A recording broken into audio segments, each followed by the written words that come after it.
Doedd Llanilltud Fawr a Ffynnon Taf heb ennill yn y cyngor ers mis Tachwedd cyn cyfarfod Brynhawn Sadwrn. Gôl Tyler Jackson yn rhoi'r pencampwyr ar y blaen.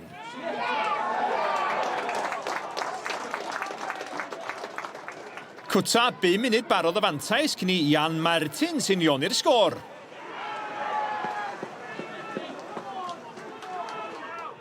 Joel Woodington rwydodd i adfer y fantais i'r tîm cartra hanner ffordd drwy'r ail hanner.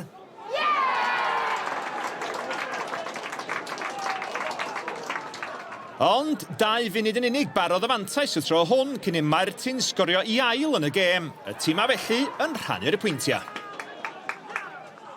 It's a bit of a tough one to take, really. Obviously taking the lead twice, and especially the second one, obviously conceding so quickly after obviously we'd scored. But obviously with our recent results, we'll take the point and, more importantly, obviously take it into our up-and-coming games. We'll take a point. I think obviously Llantwit is always a challenging place to come, and added with the conditions, I think at the run we've been in recently as well, positive performance and a point will do. Yeah. I think we deserved so much more from the game.